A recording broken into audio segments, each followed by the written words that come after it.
Sulaiman Osman, an ordinary boy from an ordinary family, was born in Kuala Lumpur, the capital of Malaysia, on the 19th of February 1937.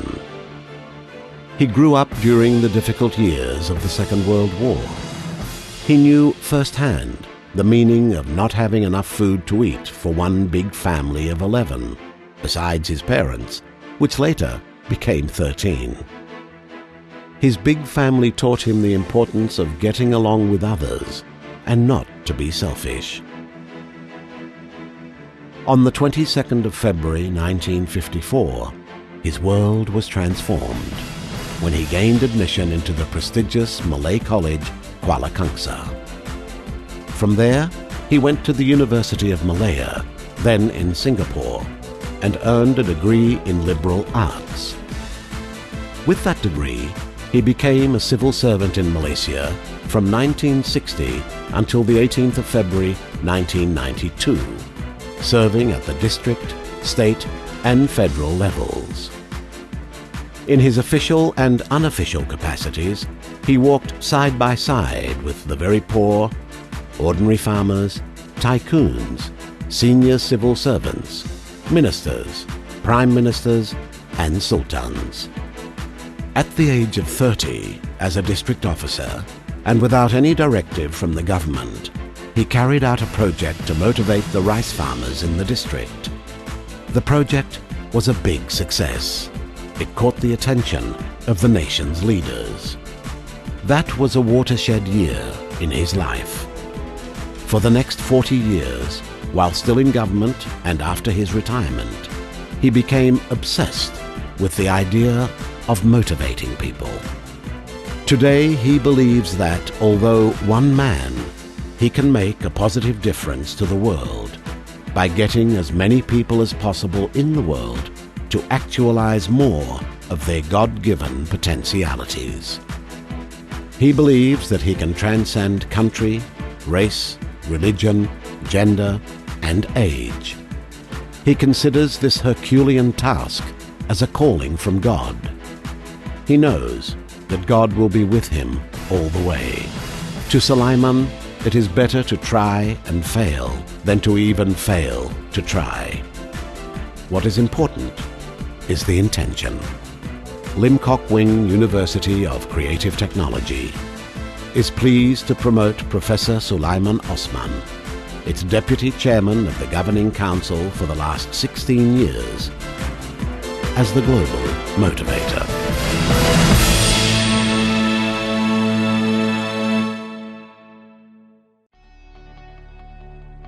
Yang amat berbahagia Tun Ahmad Saji Abdul Hamid, yang amat berbahagia Tuan Hajar Sagia Sarikin, yang berbahagia Profesor Dato Sulaiman Osman dan Datin Novia, Your Excellencies, High Commissioners and Ambassadors, friends and colleagues, ladies and gentlemen. It has been said that the true value of a man is never measured by the wealth that he has gathered, but the good he has done for the benefits of others. I can think of no one who measures up to this definition better than my dear friend Dato Sulaiman Osman.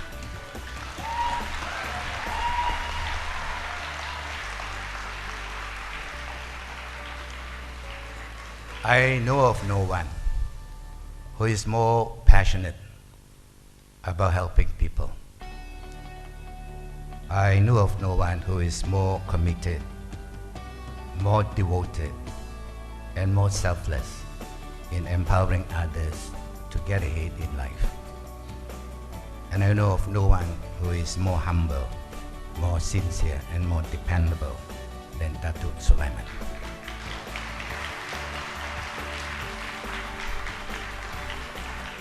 He has always been involved in social work. He's always been a passionate person. So strong is he in his convictions that his passion to motivate others has transformed has been transformed into an obsession. There is nothing he wants to do more than lifting up others. He has the energy to move large crowds of people as much as he has the ability to connect, to bring out the best in people. He has a God-given gift in his ability to inspire society. It is hard to measure how much he has already done for this country. Yet, he has remained a very humble man, a very simple man, a very sincere person. In this man, you'll find a heart of gold.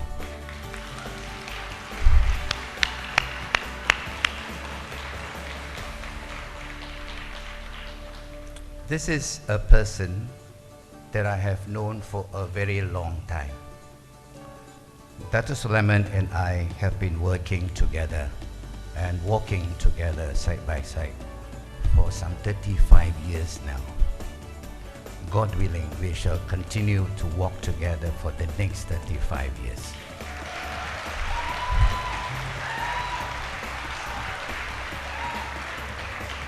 I have been inspired by him.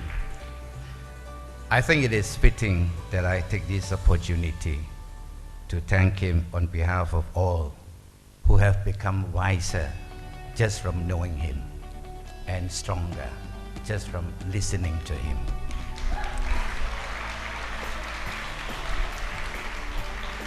And on that note, I thank you for listening to me.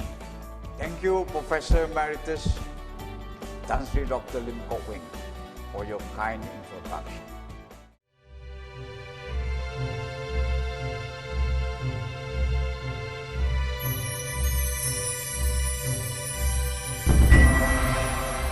Ladies and gentlemen, as mentioned just now, I'm passionately interested in motivation. This is because I feel that so much can be done in this area to improve the quality of life of millions of people in the world at very minimal cost. There are so many countries in the world today with practically no natural resources, but have already achieved developed country status. This is because they had placed emphasis on human capital development for so many years now. This is what can be done by practically all developing countries today, especially those where there are already ample opportunities being provided for people to climb up the social and economic ladder. As a motivator, I firmly believe that there are millions of people in the world who are under-living their lives. They do that not necessarily because they were born into poverty and had no opportunities to do well in life. Many were given opportunities and were encouraged to do well in life, but they were never given a thorough briefing about life, on why they are what they are today and who they should be as intended by the Creator. My basis of saying this is, I have a book entitled The 3-Pound Universe. In the book, there is a picture of a man holding a model of a human brain in his left palm. Below the picture, there is a caption which says, the 3-pound or 1.4 kilograms universe. You can hold it in the palm of your hand, but a computer with the same number of bits would be 100 stories tall and cover the state of Texas. Texas is equivalent to 5.3 times the size of England. You can verify this fact about the tremendous capacity of the human brain from the internet or from any well-stocked library in the world. I believe that when God has given each one of us such a fantastic brain, He must have meant us to be fantastic. But why are we not fantastic?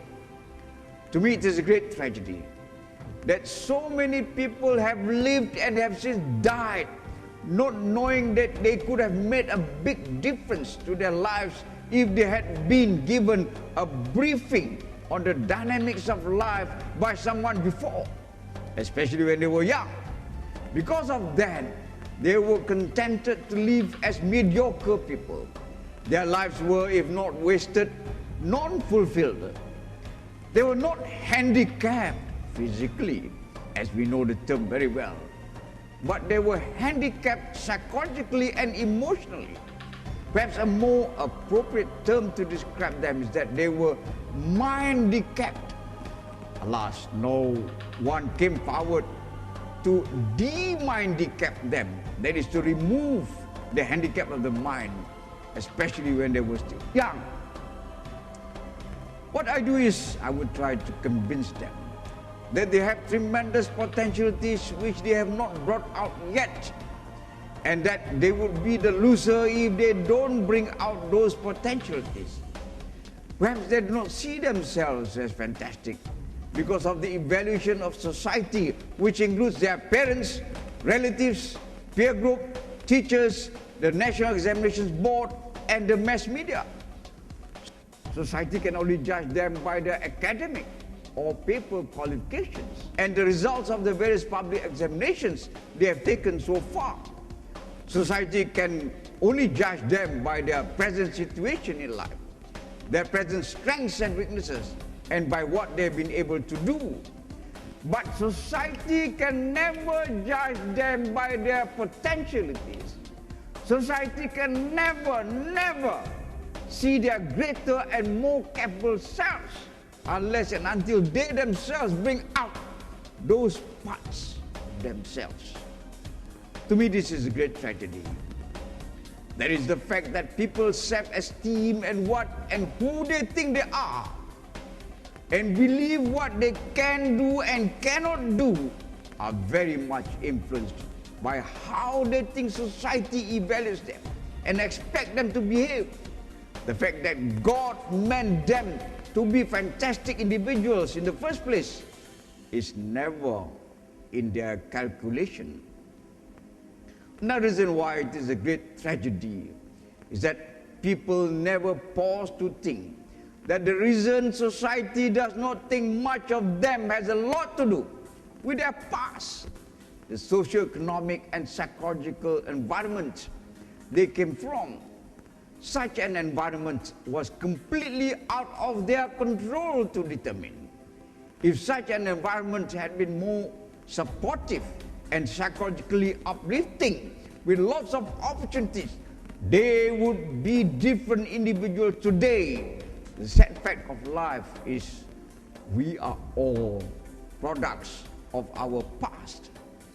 So I hope to convince them that no matter what the circumstances of their families are or were, and the socio-economic and psychological environment they grew up in, they can rise above all that. They can make a big difference in their lives because they now know that the Creator wants them to be bigger and more effective persons than what they are today. So I would try to my utmost to convince them that inside each and every one of them there is a greater and more capable person, and that only they and they only can bring out that person. And the process of wanting to do that can start immediately after they've heard my lecture. I would tell them at the end of the lecture that from now on they should put aside, for the time being at least, what they think society, including their parents unfortunately, think of them. Instead, they should take a personal and full responsibility to bring out their greater selves. How do I do this? I use the methodology of visual impact, associative imagery, and monodrama. For example, I would bring 3 balloons, red, yellow, and green, each with a different meaning associated with the traffic lights. Every time they see the traffic lights, they should remember the balloons. and what they have to do to actualize their potential. I also use various kinds of props. The purpose of all the props that I would use is nothing else but to leave lasting impressions or images in the minds of my audience. The props serve as memory triggers. If they deliberately and consciously picture the props in their minds or associate those objects, for example the traffic lights, with the message of the lecture, just for 1 month, continuously, then they can easily remember the lecture for the rest of their lives. What then is the bottom line message of my lecture? It is this. Number one, that what people are today is not all of them. There's a greater and more capable person inside them. Two, that they owe it to themselves to bring out the greater and more capable person inside each one of them. This is for the sake of their own future happiness and prosperity, and also of the happiness and prosperity of their children and children's children. Three, that since they cannot grow any younger, they might as well make the most of their life on earth by bringing out as much of their latent talents, abilities, capabilities, and personal positive qualities, which they now know do exist inside them. Never mind how society is going to judge all these at first. These qualities are their self-belief, self-confidence, willingness to work hard, and a burning desire and a burning drive to succeed. Four, that from now on they have to ask themselves how they are going to live as effective and fulfilling lives as possible. Five, that to achieve the last mentioned point, they must identify the opportunities present in their environment and equip themselves with the necessary knowledge, skills, experience, and the correct positive attitude. At 71 now, with 3 married children and 7 grandchildren, and having a passionate interest in motivation, and studying it for so long now, and having had 16 years of experience as a professional motivator, I believe that I have something to offer to the people of the world. I believe I've developed the know-how to reach out to the hearts and minds of as many people in the world as possible, especially the younger ones, with a view to decapping them before it is too late. That is when they are already too comfortable with the status quo of their lives. There are 3 possible titles for my lecture, regardless of the target groups. 1, decapping as many people in the world as possible with a view to making them want to live more effective lives. 2, your life, your responsibility. 3, bringing out your potential.